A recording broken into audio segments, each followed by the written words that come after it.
Iran युद्ध को लगभग 170 दिन होने वाले हैं। 5 महीनों से ज्यादा की जंग में इस वक्त ट्रंप बुरी तरह से फंस गए हैं। एक तरफ हॉर्मुज पर ईरानी गदर है, तो वहीं दूसरी तरफ अमेरिका के बेहद महंगे और एडवांस MQ-9 ड्रोन को ईरानी सेना और हूथी लड़ाके कीट पतंगों की तरह हवा में मार रहे हैं। लंबी जंग से कराह रहे अमेरिकी सैनिक आपस में ही एक दूसरे पर खूनी हमले कर रहे हैं और खुदकुशी तक कर रहे हैं। ईरानी मीडिया तंजीम न्यूज और मेहर न्यूज ने दावा किया है कि अमेरिका का विमान वाहक युद्धपोत USS अब्राहम लिंकन जंग के मैदान से भाग रहा है, क्योंकि उस पर मौजूद 5000 अमेरिकी नौसैनिक भारी तनाव और डिप्रेशन का शिकार हो चुके हैं। फारस की खाड़ी और हॉर्मुज में इस वक्त 21वीं सदी का सबसे भीषण सैन्य दलदल बन चुका है। कूटनीतिक गलियारों में एक ही चर्चा है, हॉर्मुज के ट्रैप में डोनाल्ड ट्रंप का प्रशासन पूरी तरह उलझ गया है। ईरान के रणनीतिकारों ने साफ कर दिया है कि ये कोई 2-4 दिन की झड़प नहीं, बल्कि एक लंबी थका देने वाली जंग है। खुफिया रिपोर्ट्स और ईरानी सैन्य कमान के बयानों का दावा है कि तेहरान ने 2029 तक युद्ध जारी रखने की तैयारी कर ली है। ईरान का मानना है कि हॉर्मुज से दुनिया के 20% कच्चे तेल का रास्ता रोककर वो अमेरिकी अर्थव्यवस्था और वॉशिंगटन के सैन्य दबदबे को धीरे धीरे घुटने पर ले आएगा। कुल मिलाकर ईरान युद्ध ट्रंप के लिए कोड़ में खाज बन चुका है, जहां सिर्फ और सिर्फ अमेरिका को भारी नुकसान हो रहा है।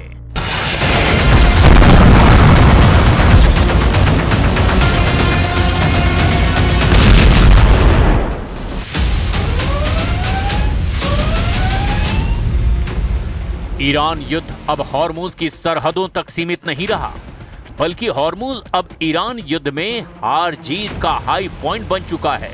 पूरा पश्चिमी एशिया इस वक्त युद्ध से पैदा हुए हालात को देखते हुए ईरान के खिलाफ डबल मोर्चा बनाने में जुटा हुआ है। पश्चिम एशिया में मौजूद अमेरिका की 8 मुख्य मिलिट्री बेस ईरान के हमलों और भीषण खतरों के बीच जंग करने को मजबूर हैं। एक तरफ फारस की खाड़ी में अमेरिकी युद्धपोत और ईरानी मिसाइलें आमने सामने हैं, तो दूसरी तरफ वॉशिंगटन और तेहरान के बीच बयानों का युद्ध अपने सबसे खतरनाक स्तर पर पहुंच चुका है। अमेरिकी राष्ट्रपति डोनाल्ड ट्रंप ने सोशल मीडिया पर दावा किया कि स्ट्रेट ऑफ हॉर्मुज पर अमेरिका का पूर्ण नियंत्रण हो चुका है, लेकिन ट्रंप के इन दावों की हवा खुद अमेरिकी अधिकारियों और अमेरिकी मीडिया ने ही निकाल कर रख दी। फारस की खाड़ी में चल रहा युद्ध अब उस मोड़ पर पहुंच चुका है जहां दुनिया की सबसे बड़ी सैन्य महाशक्ति अमेरिका को एक ऐसा झटका लगा जिसकी कल्पना पेंटागन के रणनीतिकारों ने भी कभी नहीं की थी। अमेरिकी वायुसेना का सबसे भरोसेमंद, सबसे अत्याधुनिक और घातक हथियार MQ-9 रिपर ड्रोन ईरान के आसमान और हॉर्मुज की हवाओं में मची तबाही का शिकार हो रहा है।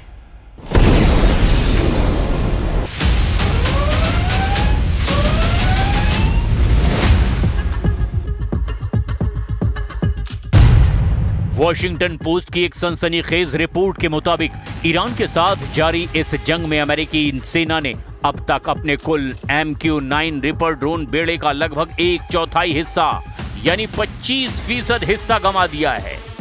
आंकड़ों की भाषा में समझें तो कम से कम 45 महंगे रिपर ड्रोन या तो मार गिराए गए या फिर तकनीकी खामियों की वजह से क्रैश हो चुके हैं।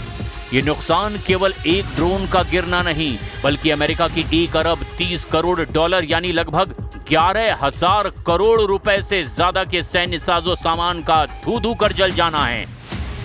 युद्ध शुरू होने से पहले अमेरिकी वायुसेना के पास करीब 165 और अमेरिकी मरीन कॉर्प्स के पास में 20 रिपर ड्रोन सक्रिय सेवा में थे, लेकिन इस जंग की आग इतनी भीषण रही कि महज कुछ महीनों के भीतर ही अमेरिकी एयरफोर्स की फ्लीट घट करके मात्र 135 के आसपास रह गई।